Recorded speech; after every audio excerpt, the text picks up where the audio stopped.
60 Minutes with Angela starts right now.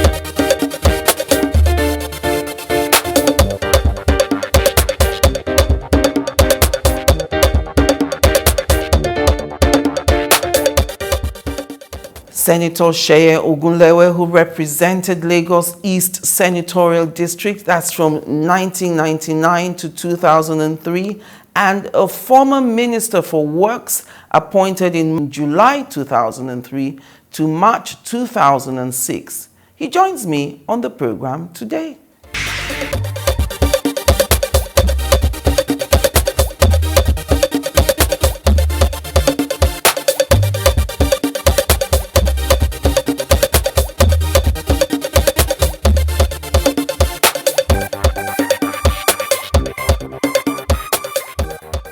The interesting thing about your political journey is that when you were a senator under another party. AD, that's Alliance for Democracy. Yes. And then you were a Minister for Works as a PDP member. Yes. Right. So today you are in the APC. Yes. Why did you leave the PDP for the APC? Let's go back a little. Yes. Why did I leave AD for PDP? Okay. It was a very long journey, and there was an attempt to impeach President Obasanjo, and we were 19 AD members in the Senate. Yes. They had the two-thirds majority to execute that project. Yes. And all of us sat down and believed that, okay, what we can do is to ask a few of us to join PDP. Yes. So as to spy on them and defend Obasanjo. Yes. So that he would not be impeached. Impeached, yes. And we were successful. The second reason was that AD was divided into two. We had two executives at the national level, at the state level, and it was no longer a viable party nationwide. Yes. And the portion we belong to, yes, which was Baba Adeseye section, yes, was not able to hold the party together. And the party scattered. Right. So it was a natural movement to move to the PDP. From PDP to APC now. Yes. PDP nationwide is quite formidable. Right. PDP in Lagos State is very, very weak. Yes. Over 200,000 members have left that party in the last 7-8 years. Yes. Because of the leadership defect. The leadership was not interested in winning the election. When you say that, because I have one of your quotes here, you said that the PDP in Lagos is actually dead. I think that's the word. It's empty. It's empty. Yes. They don't have membership as a political party should have. Yes. For instance, in 2007, we have 25 aspirants, gubernatorial aspirants. In 2007, that was after the second term of Bola Ahmed Tinubu. Right. And we are quite formidable. In 2011, we were able to win about 8 House of Assembly and about 6 House of Rep. Yes. But the leadership drew them back out of the party. To the extent that one couldn't imagine a leadership that didn't enjoy victory for the party. Yes. It was as bad as that. To the extent that in one of the local government where PDP won, yes, the leadership insisted that they should not declare that PDP winner. As the winner. And the man is the leader of the PDP. It was as bad as that. Why would that even be an issue? How would I know? How would I know? It was a helpless situation. Totally helpless situation. So, and I couldn't continue. But the most important reason is Bola Tinubu. When I checked the registered voters in the whole of the country, Northwest had about 60 million. Yes. Southwest had 14 million. 14, yes. It has now risen to 21 million for the Northwest and 17 for the Southwest. Yes. When I checked the figure, and I checked the figure of other zones, I believe that, look, if the Southwest can mobilize and work together and present a formidable candidate, it's easier for us strategically to win. And that was my belief. That, okay, who do you think can champion this my own agenda? And I believe it was Tinubu. And I never spoke with him. But I was just talking. That, look, Mr. Man, you are the one that can save this country, because I know you are a very intelligent person. You are very hardworking and cerebral. You can deliver. And he can maneuver quickly and let this country get out of the woods. So I didn't have any doubt that he was the best. Yes, he was the best person to rule this country at this difficult period. And we started the struggle until I met him. When he came from England after he was sick. Surgery, I met him. I said, look, my brother, we are close a long time ago. Are you interested? He said, what is my own view? And I explained to him. He said, okay, I will think about it. Suddenly, he now said, okay, I'm interested. And it was, who do you think can defeat him in a properly organized primary in APC? I didn't see any. Because I knew he would win. It's just like this presidential election. No matter the acrimony, no matter what people are saying, the man is already a president. He will win hands down. There is no doubt at all. So all the minuses that we hear, for instance, his age, his state of health, I personally think, I wish he had tried to contest this 8 years ago. He would have been, you know, for me, the man to beat. But coming now, he doesn't seem so strong. He may be strong mentally, but there are doubts about the physicalness of this game. We heard the presidential candidate of the NNPP, Rabiu Kwankwaso, expressing worry that a presidential campaign, is not for the faint-hearted.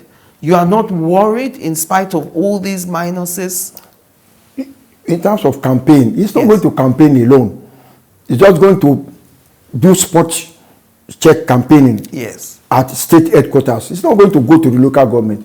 He's not going to go to the wards. He's not going to go to the zone. So it now depends on the structure he's able to establish that will now deliver the votes. In terms of governance, he's so capable and efficient that he will create a government of national unity. The best hands will come on board. He will never say because you are a member of a party, he will put you in the position of a minister. No. You have to be a proven person, somebody that can add value to whatever program he has. He will lay down the program. He will lay down the manifesto. The execution will be done by experts. So the function of a president is just a coordinator and give direction for people to follow, and then you report back at the Federal Executive Council. So it's not going to be it's not going to be doing the work physically. It's not going to. It's not a fighting contest. It's not a physical contest. It's a brain work, and the brain work is get the best to do the job. Whether you are an APC, whether you are PDP, whether you are NMP, whether you are from Labour Party, if you are competent, you come on board, and you be given the assignment to salvage the country. After the election, there will be no need for party anymore. Everybody will sit down and will now farm out, a policy that will deliver this country out of this doldrum. It's not going to be him alone. It's going to be one out of several. The interesting thing about what you're saying is a lot of people express this opinion that if he knows so much about governance, he knows so much about what to do. He's been a part of the party that's been in power for the last 8 years. Why didn't he give any suggestions? Why didn't he give any direction to the ideas that he has to this administration? He did. I asked him. Some of the policy they are executing now were from him. But who is the person driving them? They are not chosen by him. You can have an idea. Yes. But who are you going to be allowed to pick the person that will drive that your idea? Yes. So once you are not in control of who to choose, you are handicapped. And that is the problem of this country. It is not that the policy are not there. Yes. It's who to drive the policy that is lacking.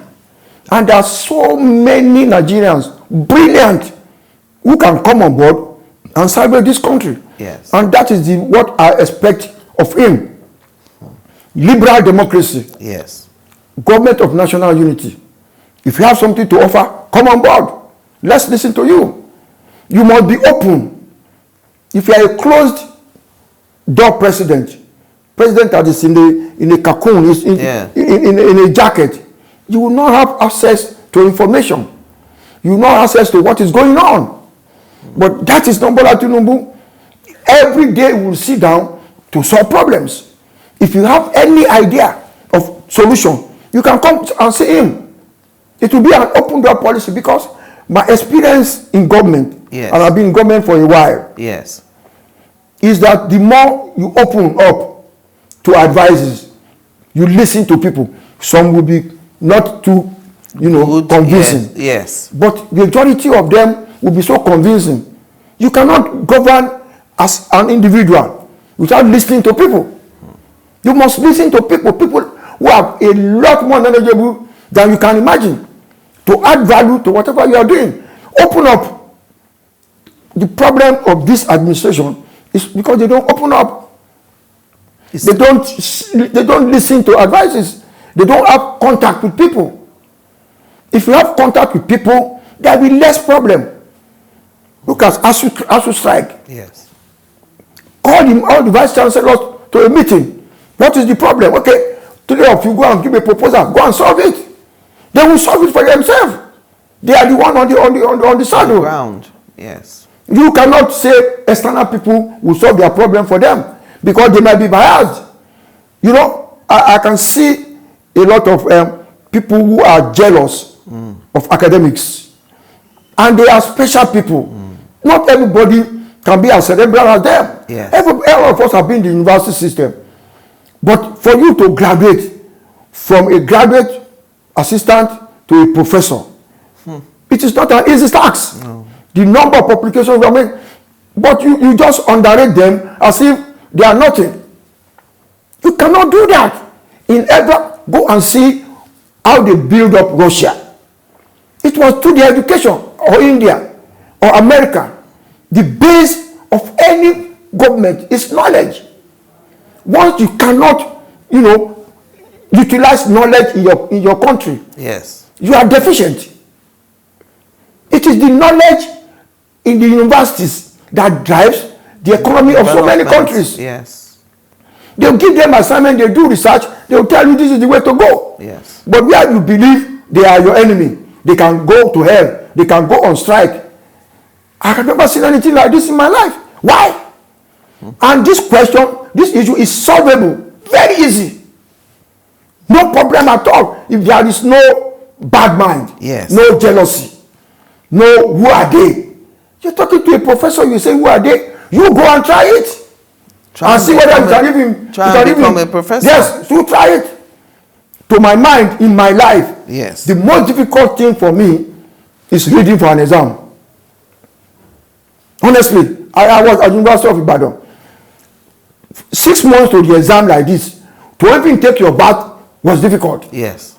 To leave your book. Because you have to be on top of it. Things were so competitive at that time that if you just fail and nobody cares about you. So it is do or die. Reading, night, day, every time you go to the cold room and you sleep there. Cold room. Yes, before you can get a good pass. So anybody that is underrating knowledge is destroying the country, definitely. I'm surprised that you are very passionate about the former Lagos State Governor, Bola Ahmed Tinubu, who's now the presidential candidate of the APC. And the president designate. Federal Republic of Nigeria. You're very confident about that. Very, very, very, very. You don't think he's challenged by former Vice President Atiku Abubakar? They are brothers. There is no challenge. Anybody that is outside can think about competition. Yes. But they are from the same family, the PDM family. Yes. So it's going to be a friendly affair. If you are talking, something at the background, you don't know the history of politics of Nigeria. Yes. If you know brothers are contesting, what is your own problem? Join us again after the break.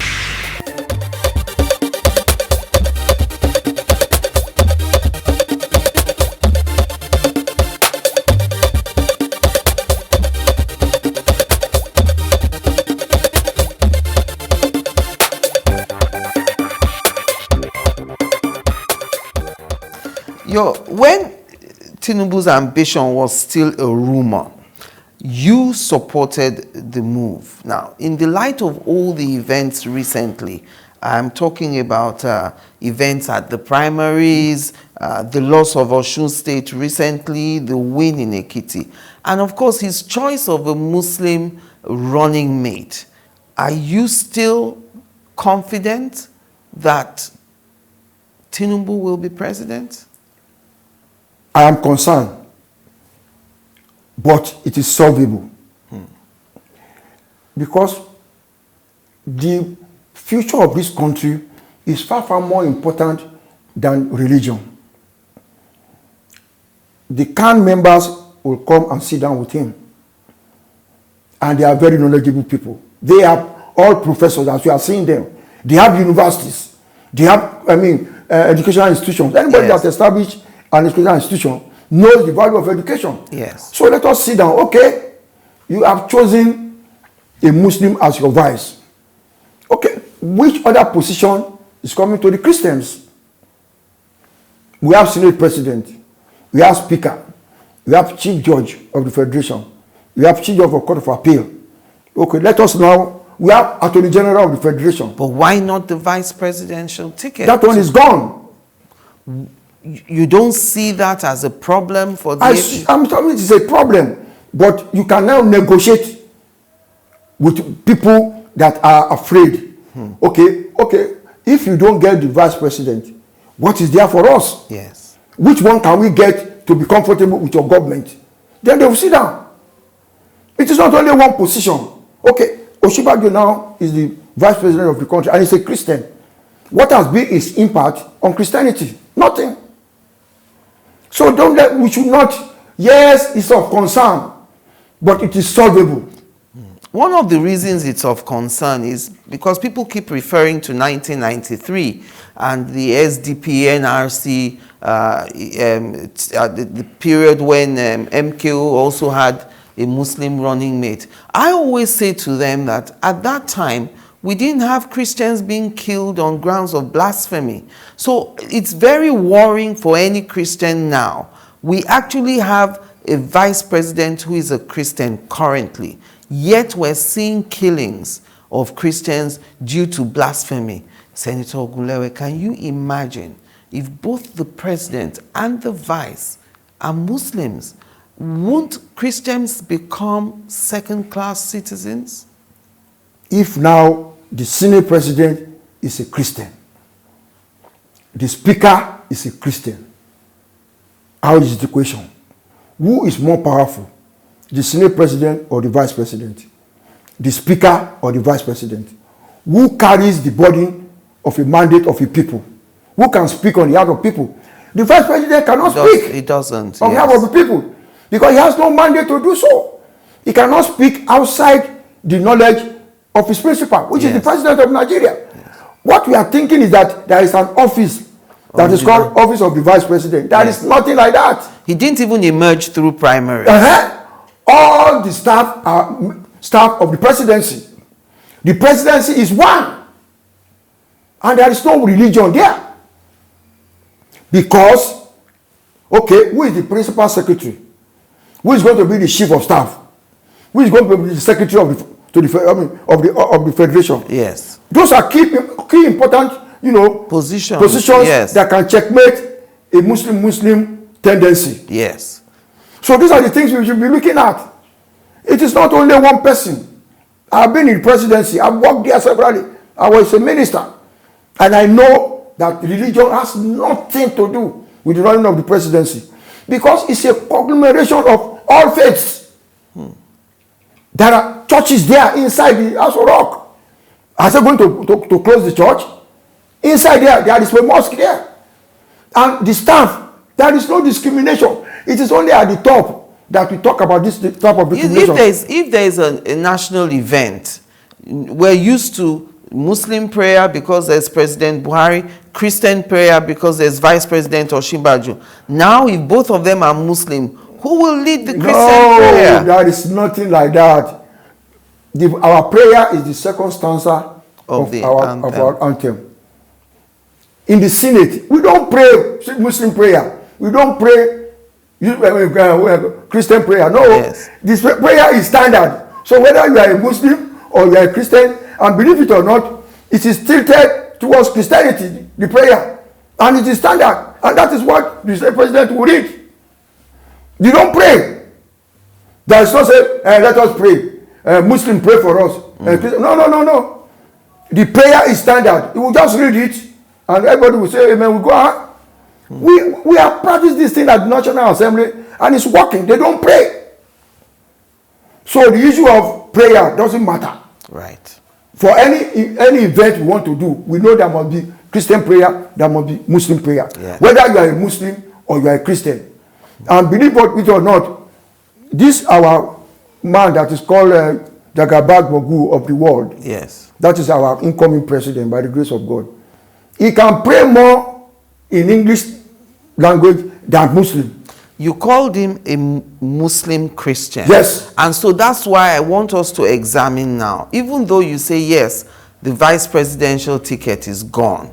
You understand this. But let's look at the reasons for even taking a Muslim vice president in the first place.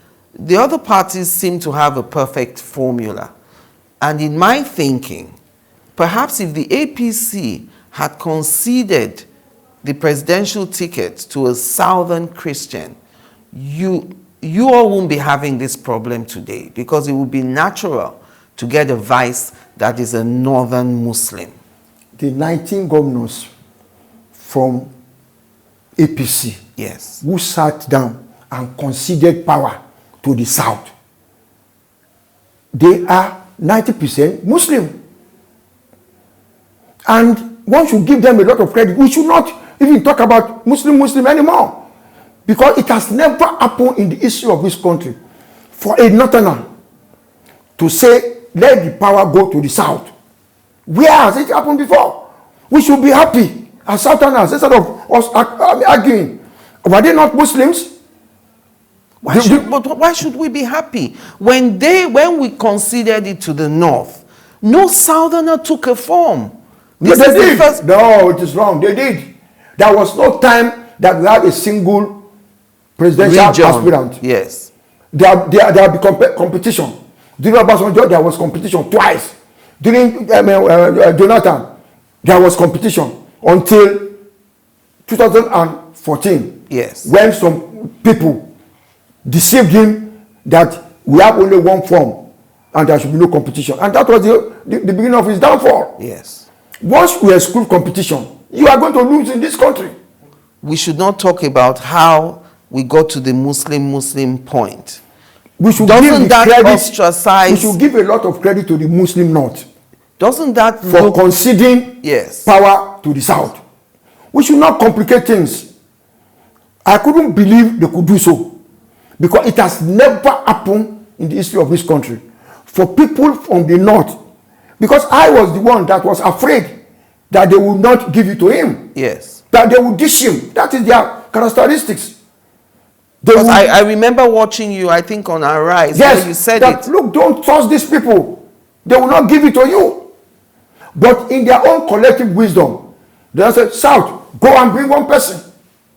Well, you know, there's a story to that. Some people are saying in giving it to him, they were surreptitiously supporting the PDP's candidate. No, they are not as gullible.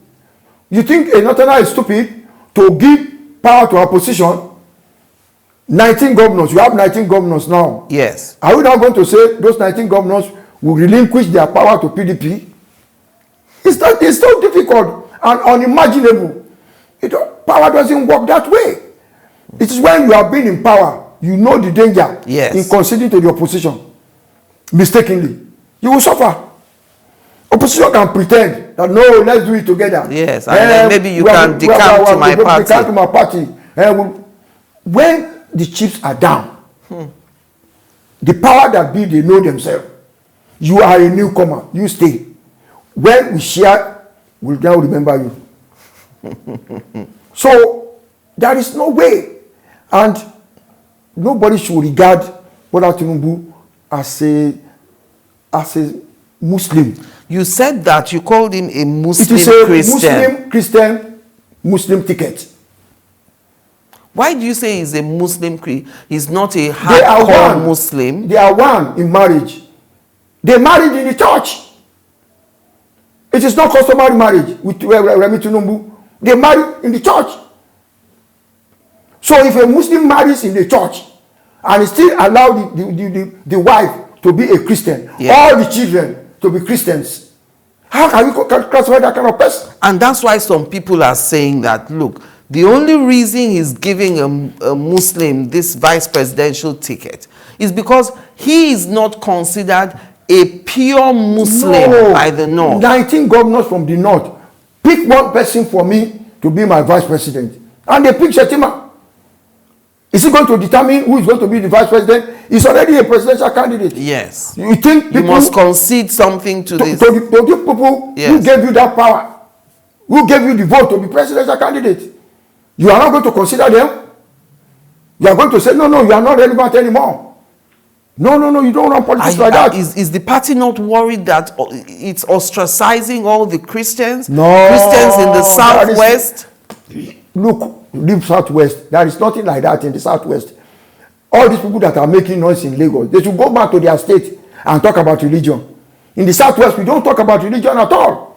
I am a Christian. During Ileya, you think I won't kill cow? I won't kill a goat for my sisters, for my siblings in Igbobo in my town? Yes.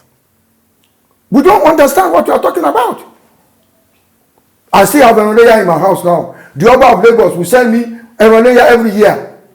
Am I a Muslim? When he's doing something, I will not go there because he's a Christian. We don't talk about that in the Southwest at all. Leave us out. Because there is no family that is not diluted. And majority of the Southwest people are traditionalists. If you are an Ijebu person, yes, and you don't belong really to the traditional, you are not part of them. So, and you don't preach Christianity there or Muslim. For you to be the chief imam of Ikorodu, yes, you must be part of the native. If you are not part, you cannot be chief imam. We know ourselves. They will tell you are not part of us. And to be part of us, you must be indigenous. Of course, you must be indigenous. And it goes all over the Southwest. And you are going to Ijebode now. You are going to say you are going to be the chief imam of Ijebode. They will say, where are you coming from? Where is your father? Are you part of us? Or you think the Oba of Ijebode, who is my father, he has been to our church several times. Elijah. Yes. So this thing you are talking about, I don't understand. Look, I won't mention a former governor of Lagos State. Yes. During fasting, came to our harvest. Yes, the present senator. Yes. Was the chief launcher for Maryland church, Catholic church. Yes, St. Agnes. St. Agnes Church. Go and check the record. He was the chief, chairman of their harvest. And he was there. And he's a Muslim. And he gave them plenty of money. So, and they didn't reject the money because it's Islamic they money. invited him now. They didn't know it's a Christian. It didn't even matter at all. Either to him or to the church. Who? What is our business? My best friends are Muslims. And we don't even talk about it because it is not relevant. The head prefect of St. Gregory's Grammar School, St. Gregory's College, Lagos, was our brother, Kayode Erugbogbo, a Muslim. The senior prefect of St. Gregory's College. So what are people talking about? That was a Catholic church. I have a friend who is a Muslim. He was serving in the altar. Altar boy. Boy of our church when we were in primary school. St. Patrick's Primary School in Dumagbo. All the Muslims there were serving. I attended the Lekeu because during the fasting, if you want to eat, you have to pretend that you are fasting. So we will go there and fast because they will give us food in the morning, and when we will have eaten in the afternoon in the school. Yes. But we clear our mouth because Alaji will say, okay, I want tunu. We'll go there and tunu now. There was no difference at all. I'm listening to you passionately defending Bola Ahmed Tinubu, and it's surprising because I read Chief Bode George. He says you need to be consistent because you had previously criticized Tinubu back in the day. In fact, you even said he was from Osun State, he's not from Lagos State. So what do we do with that criticism of yours now that you are supporting him? I'm a Yoruba person. They zoned the presidency to the southwest. A Yoruba man was interested in getting the presidency. What do you want me to do? Unless you have hatred, which is not necessary. Yes. You can criticize yourself politically. But when it comes to hate, I don't believe in it. Once you are competent, I follow you, okay. My junior brother was made the head of service in Lagos State under his watch. And he gave him. And I was a PDP person. Why did he give him? People were believing, Governor, what is happening? How can you give this thing to Asiwaju Ogunlewe's brother? He said, well, he's the most senior civil servant, and I cannot deny him. And I was in PDP. Why did you do that one for me? You know, it's dynamic. This world, don't be too rigid in whatever you do. Whatever God has ordained will happen. You are just there to follow the wish of God. God is a God of miracle. And God has ordained Senator Bola Ahmed Tinubu to be president of Nigeria. And that is the wish of God. And all the people in the Southwest are what's this word? They are committed to this because it is a Southwest agenda. Yes. So if you are outside, please come in. This is the opportunity we have in the next 60 years. We can never get it again. What about the Southeast? We had it before. The Southwest had it in 1999, 2007. The Southwest has just done vice presidency again. Why not give it to the Southeast? If it were like mathematics and you are doing WAEC, you will say it is the turn of Southeast. Yes. But somebody in the Southeast must spend his resources, must spend his money to galvanize that support throughout the federation. If you don't have that mentality to spend unwisely, because politics is wasteful. Unwisely, yes, you said. It's wasteful. You will give thieves money. You will give mentally detached person money. You will sponsor this one. You sponsor House of Assembly. You sponsor Senator. You sponsor House of Rep. You sponsor governors. That is when they can believe that you are a rallying point. We can rally around you so that you can give us something. Yes. But if you are a businessman, you cannot be a politician. And I've told them, people in the East are very, very competent business people. And a businessman does not waste his money. So, how can you mix the two? Yes. You must be an unwise spender. To invest in politics. In politics. Because it is a gamble. You can expect billion and then you fail. You will be able to get the shock and move on. So, it will be their turn one day. But they must do the work. They must do the work. Because nobody is going to say, come and be. Come and take. No. You must invest. You must be stupid. You must be unwise. It's not a tea party to be a president of Nigeria. No. Some people, they talk and say, look, you must have the structure in every zone. The people of the Labour Party, Peter Obi's followers say, people are the structure. And that is their own definition. Let the election come. They will fail woefully. Which one? Look, it is not an easy thing. And it is not, look, Peter Obi, yes, good person. Cerebral. Does he have the friendly. capacity? But, it is too, it's coming out too late. I think he should have started in 2019. Yes. You need that is short. You need 10 years of planning. 10 years of planning. Because it is not, okay, Lagos State alone, we have 13,250 polling units. 13,000. Lagos State alone. In each polling unit, you must have at least 5 people. And are they paid? You pay them a and salary? You pay them 10,000, 5,000. For the day. For the day. But you must have them on ground to protect your vote, to canvass people.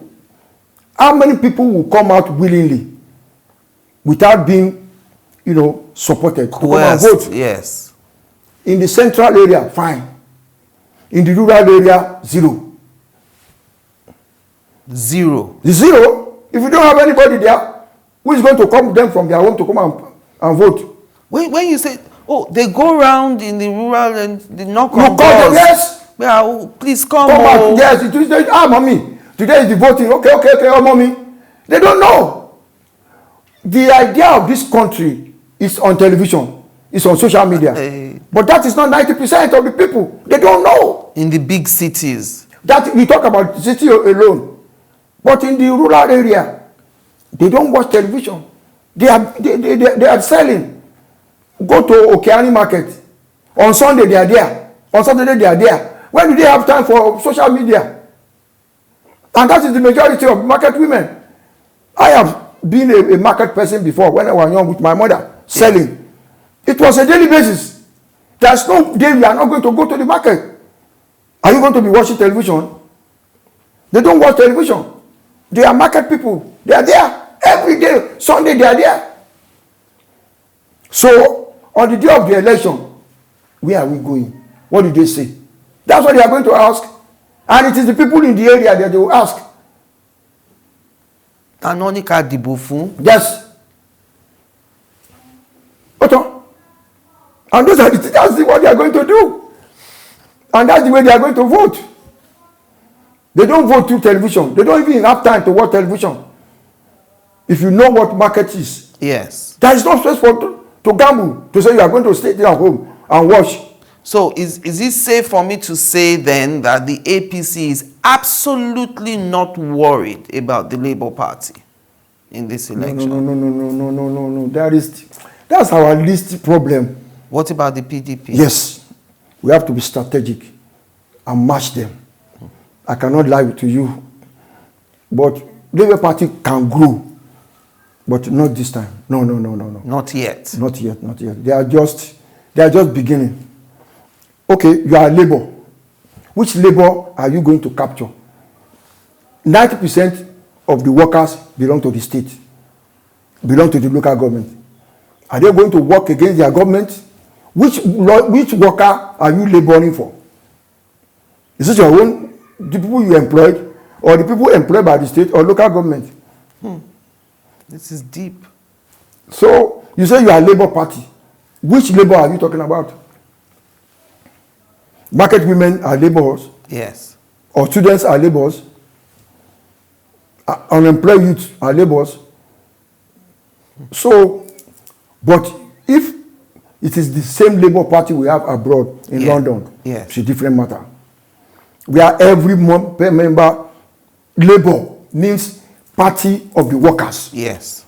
But it is not so now. They don't have membership card for Labour. Or you are going to work for Lagos State and have membership card for Labour. They are gone. Or you are in the local government. You are a staff of local government. Yes. And then you are a member of Labour Party. How does it make sense? Join us again after the break.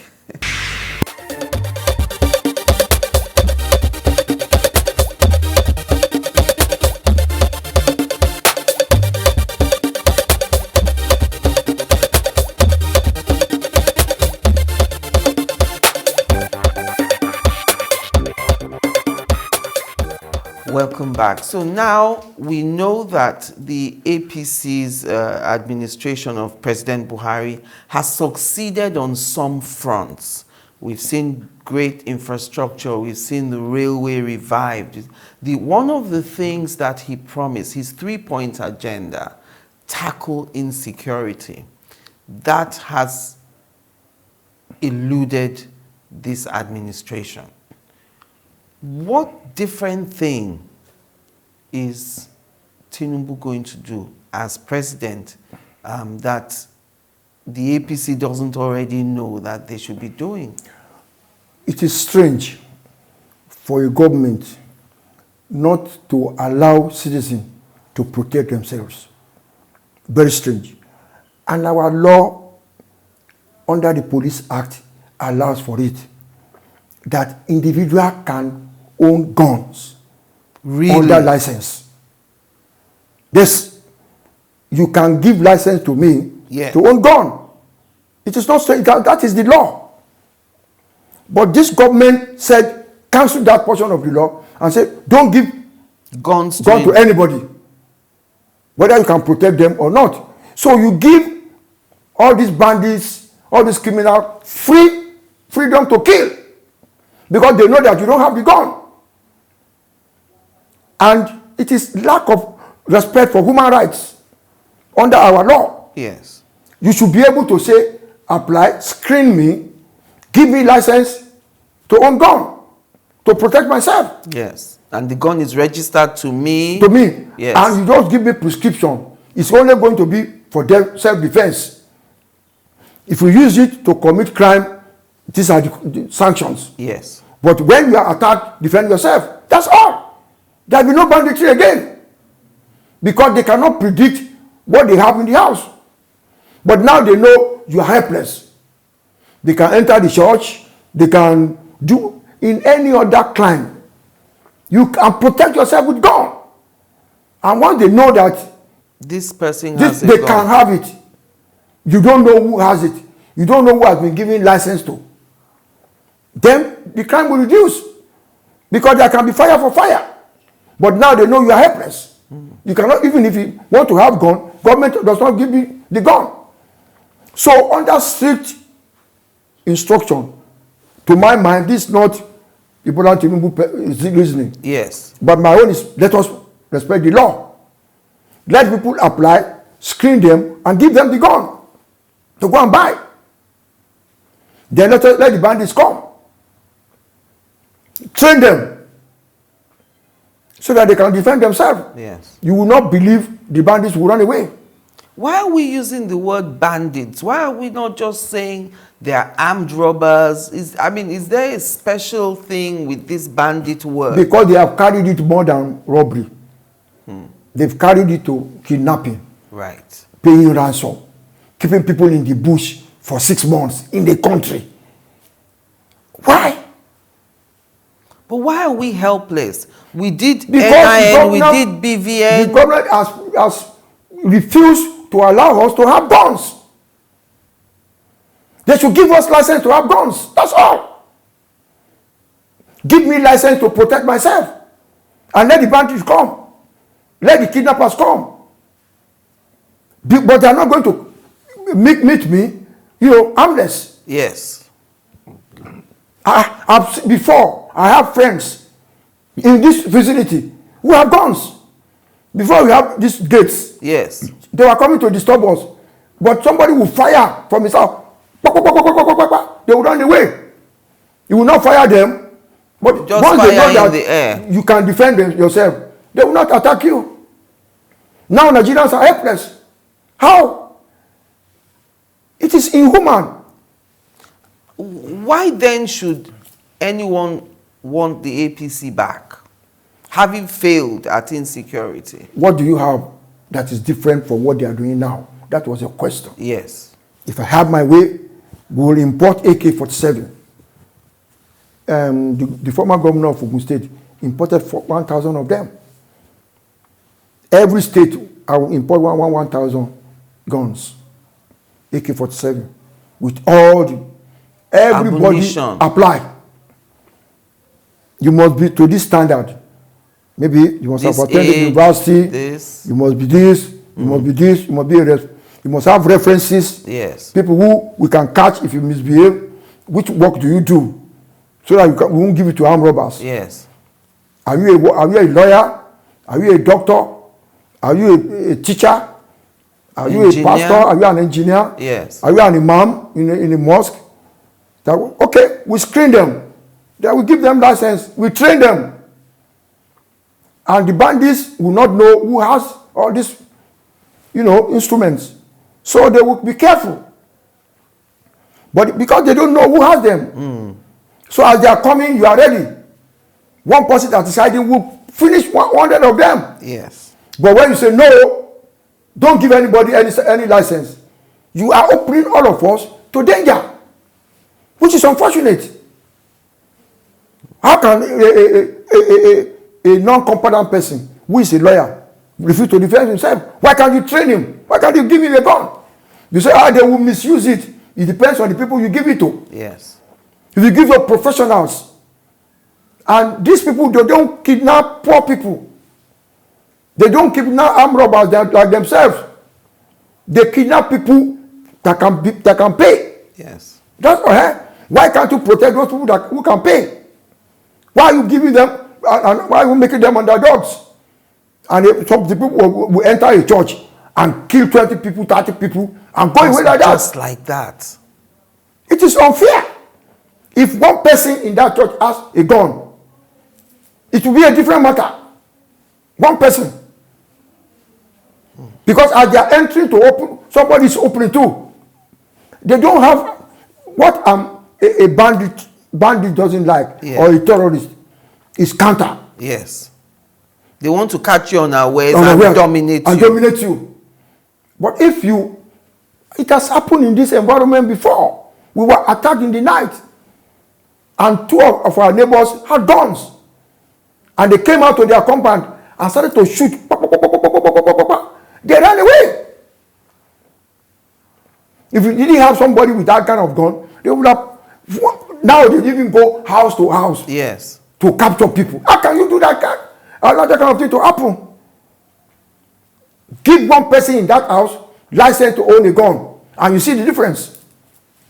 So when I'm going to the church, just like in Israel now. Yes. Everybody carry AK-47. If you attack me, I attack you. We must be able to defend ourselves. That's all.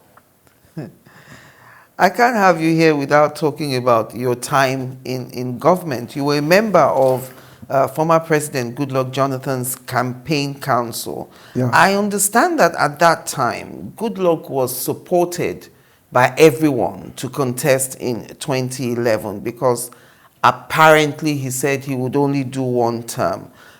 Do you think he reneged on that promise by if indeed there was such a promise that he would not contest again in 2015, do you think he should have contested in 2015?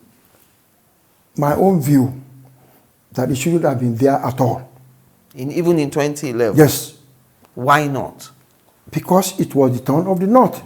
Yes, but the president had died. The two unexpired tenure. The 2 years left. Yes. He did. It was okay. But he shouldn't have contested again. Because what we lost in this country because of that election is unimaginable. It's still affecting us till today. In Kano, the number of property of these Kwankwaso people and Naba, they destroyed. They can never recover. 26 NYSC members were killed in Bauchi during that election because the mentality of the Northerners at that time was that it was deliberate to impose a Christian on us. And that was what they preached.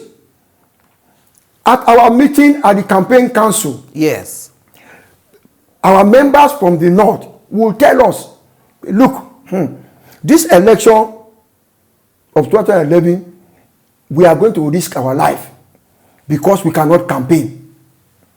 We cannot go out and campaign for PDP. We couldn't go out and campaign for Jonathan. It was so terrible that, but if it were now, yes, that election was where we have this electronic system, how would people have won? It was impossible. They killed so many people. That was like riot. That was okay. Okay, so when it now got to 2014, yes, that was the climax, and I knew we were finished. Because in 2011, at the meeting of the council, the Northerners warned us that, look, this thing you are doing, we are doing it because, yes, we want to satisfy Obasanjo. Because Obasanjo was their father. Yes. But it has the risk of our life. We will not allow it again. They said yes. I was there. How anybody now could have imagined that PDP would have survived with Jonathan 2014 was a mirage. It was totally impossible. Because the chairman of the party, Muazu, ran away. All our governors could not come out to campaign. We went to Sanfara to campaign. The plane couldn't land on the stomach. People were there. And it's still on this same 2011 that you tell an interesting story about how the PDP actually wanted to field Ibrahim Babangida in 2011. That's correct. 2011. Yes. To complete Yar'Adua's term. Yes. We already have a campaign council. AIT chairman, Dokwesi, yes, was the chairman of the campaign group for Babangida. I was a member.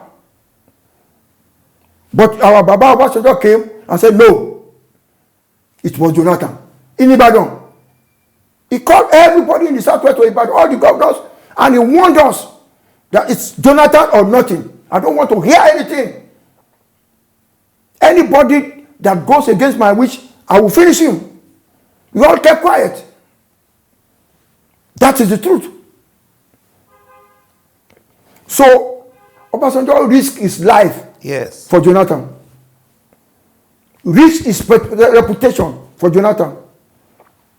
On that, at that Ibadan meeting, yes, we all opened our eyes, mouth like this. We couldn't believe what Baba was saying. He was so combative on behalf of Jonathan. But at the end of the day, some people went behind to deceive the man. Don't worry. Without Obasanjo, you are going to win. Where? And he didn't win in 2015. How was it possible? How?